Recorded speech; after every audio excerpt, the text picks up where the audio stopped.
আসসালামু আলাইকুম। আজকে আমরা জানব বিশ্বনবী হজরত মোহাম্মদ সাল্লাল্লাহু আলাইহি ওয়াসাল্লামের প্রথম বিবাহ বার্ষিকী সম্পর্কে এবং হজরত খাদিজা রাদিয়াল্লাহু তাআলা আনহু-এর সাথে বিবাহের সময় কী ঘটনা ঘটেছিল সেটি জানব। বিশ্বনবী হজরত মোহাম্মদ সাল্লাল্লাহু আলাইহি ওয়াসাল্লাম পরম নিষ্ঠা ও সততার সাথে বিবি খাদিজা রাদিয়াল্লাহু তাআলা আনহু-এর ব্যবসা সংক্রান্ত কর্মে সহযোগিতা দিয়ে যেতে লাগলেন। তার প্রত্যেকটি কাজের ভিতর দিয়ে সকল প্রকার গুণ, উন্নত চরিত্র, সততা, নিষ্ঠা এবং শ্রেষ্ঠ যোগ্যতার পরিচয় পাওয়া যেতে লাগল। হজরত খাদিজা রাদিয়াল্লাহু তাআলা আনহু-এর এসব গুণাবলী দেখতে পেয়ে ক্রমে তার উপর অধিক আকৃষ্ট হয়ে পড়লেন। এমনকি তিনি আর বিবাহ করবেন না বলে যে প্রতিজ্ঞা করেছিল তা ভুলে গেলেন এবং বিবাহের মাধ্যমে নতুন করে সংসার করবে বলে দৃঢ় প্রকল্প করলেন।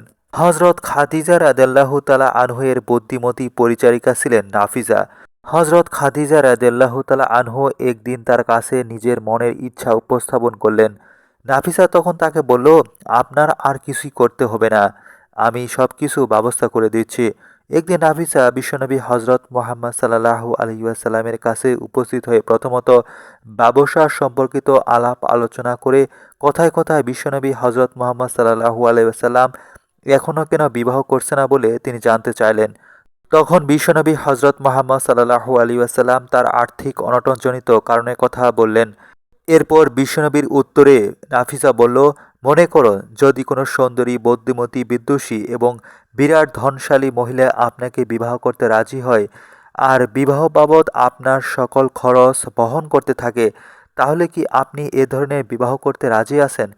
তখন বিশ্বনবী হজরত মুহাম্মদ সাল্লাল্লাহু আলাইহি ওয়াসাল্লাম বললেন, কে এমন মহিলা যে আমাকে এজন্য বিয়ে করবে? নাফিসা বলল, সেটা তারই ভাববার কথা, আপনার নয়। আপনি কেবল আপনার মতামতটি প্রকাশ করুন। এরপর বিশ্বনবী বললেন, এমন কোন মহিলা আছে, তার পরিচয় কি জানতে পারি? তখন নাফিসা বলল, এমন মহিলাটি যদি হজরত খাদিজা রাদিয়াল্লাহু তাআলা আনহু নিজেই হন, তাহলে আপনি কি রাজি আছেন? তখন বিশ্বনবী হজরত মুহাম্মদ সাল্লাল্লাহু আলাইহি ওয়াসাল্লাম বলল, এটা আমার জন্য পরম সৌভাগ্যের কথা।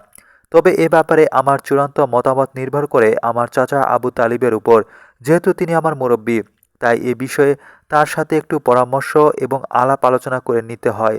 নাফিসা বলল, হ্যাঁ, তা তো অবশ্যই করতে হয়। তবে তা আপনার নিজের ব্যাপার বলে চাচার সাথে এ বিষয়ে আলোচনা করতে আপনার কিছুটা সংকোচ মনে হতে পারে। আপনাকে সে ব্যাপারে অসুবিধায় না ফেলে সে ভার আমি নিজে নিচ্ছি। আমি আপনার চাচার সাথে এ বিষয়ে কথা বলবো। রাসূল সাল্লাল্লাহু আলাইহি ওয়াসাল্লাম বললেন, তাহলে তো ভালোই হয়। এরপর নাফিসা হযরত খাদিজা রাদিয়াল্লাহু তাআলা আনহুর কাছে গিয়ে নিজের সাফল্যের খবর জানিয়ে সমস্ত কথা বললেন। তিনি অত্যন্ত খুশি হলেন। এরপর নাফিসা হযরত খাদিজা রাদিয়াল্লাহু তাআলা আনহু-এর অনুমতিক্রমে আবু তালিবের কাছে উপস্থিত হয়ে তাকে বলল, আপনার ভাতিজা হযরত মুহাম্মদ সাল্লাল্লাহু আলাইহি ওয়াসাল্লামের সাথে হযরত খাদিজা রাদিয়াল্লাহু তাআলা আনহু-এর বিবাহ হতে পারে কিনা এ সম্পর্কে আপনার মতামত প্রকাশ করুন। আবু তালিব তার গরিব ভাতিজার বিয়ের ব্যাপারে নিজেই উদগ্রীব এবং চেষ্টায় ছিলেন, কিন্তু খাদিজার মতো এত বড় ধনবতী এবং বিদ্যুষী মহিলা যে তার অভাবগ্রস্ত ভাতিজার সাথে বিবাহে রাজি হবে এ তিনি ভাবতেও পারেননি। এরূপ ঘটনা সাধিত হলে সে ভাতিজা হজরত মুহাম্মদ সাল্লাল্লাহু আলাইহি ওয়াসাল্লামের জন্য খুবই সৌভাগ্যের ব্যাপার হবে তিনি আগে থেকেই জানতেন। তবুও নাফিসার কাছে নিজের মনের কথা মোটামুটিভাবে প্রকাশ করে এমন জবাব দিলেন যে, ভাতিজা হজরত মুহাম্মদ সাল্লাল্লাহু আলাইহি ওয়াসাল্লামের সাথে আলোচনা করে তার মতামত না জেনে আমি চূড়ান্ত করতে পারছি না। তবে আমার ব্যক্তিগত মতামত হলো এটা খুব ভালো প্রস্তাব। নাফিসা বলল, আশা করি তিনি এ ব্যাপারে রাজি হবেন। তবে আপনি তার সাথে পরামর্শ ও আলাপ আলোচনা করে এ প্রস্তাব উত্তম মনে করলে আশা করি আপনি পাত্রের পক্ষ থেকে প্রস্তাবটি পাত্রীপক্ষের মুরব্বির কাছে উপস্থাপন করবেন। এটি বলার পর তখন নাফিসা সেখান থেকে বিদায় নিল। তারপর আবু তালিব খুব খুশি মনে বিশ্বনবী হজরত মুহাম্মদ সাল্লাল্লাহু আলাইহি ওয়াসাল্লামের সাথে এ বিষয়ে কথাবার্তা বলে স্থির সিদ্ধান্ত গ্রহণ করলেন। তারপর আবু তালিব হজরত খাদিজা রাদিয়াল্লাহু তাআলা আনহু-এর পক্ষে ওমর ইবনে আসাদ এবং ওরাকা ইবনে নওফলের কাছে হাজির হয়ে প্রস্তাবটি পেশ করলেন। এটি শোনার পর তারাও খুব খুশি হলেন। আবু তালিব নিজেই খাদিজার পরীক্ষীয় ওই দুই ব্যক্তির সাথে বিবাহর সকল শর্তাদি এবং দিন তারিখ নির্দিষ্ট করে ফেললেন। এ সময় বিশ্বনবী হজরত মুহাম্মদ সাল্লাল্লাহু আলাইহি ওয়াসাল্লামের বয়স 25 বছর এবং হজরত খাদিজা রাদিয়াল্লাহু তাআলা আনহুর বয়স ছিল 40 বছর। এরপর দেখা গেল বিয়ের তারিখ ঠিক হয়েছিল 10 রবিউল আওয়াল।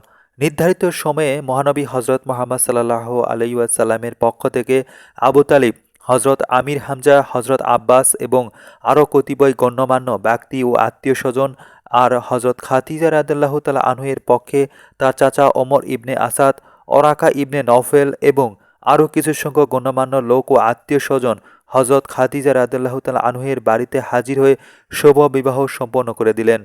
এরপর উক্ত বিবাহ অনুষ্ঠানে বিশ্বনবী হজরত মুহাম্মদ সাল্লাল্লাহু আলাইহি ওয়াসাল্লামের চাচা ও অভিভাবক আবু তালিব উঠে দাঁড়িয়ে একটি সংক্ষিপ্ত ভাষণ দিলেন।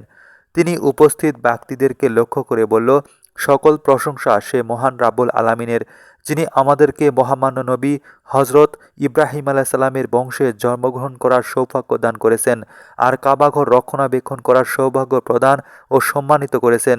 তারপর আমি আপনাদেরকে বলতে চাই যে আমার ভাতিজা হজরত মুহাম্মদ সাল্লাল্লাহু আলাইহি ওয়াসাল্লাম অর্থের দিক দিয়ে নিঃস্ব হলেও সে সর্বগুণে গুণান্বিত যুবক। একথা আমি খুব গর্বের সাথে উচ্চারণ করছি। আমার দৃঢ় বিশ্বাস যে আরবের প্রতিটি লোকই আমার একথা সমর্থন করবে। এমন বক্তব্য দেওয়ার পর তিনি তার বক্তব্য শেষ করলেন এবং আল্লাহ সুবহানাহু ওয়া তাআলার শুকরিয়া আদায় করলেন। প্রিয় দর্শক, পরবর্তী ভিডিওর জন্য অবশ্যই আমাদের চ্যানেলটিকে একটি সাবস্ক্রাইব দিয়ে সাথেই থাকুন।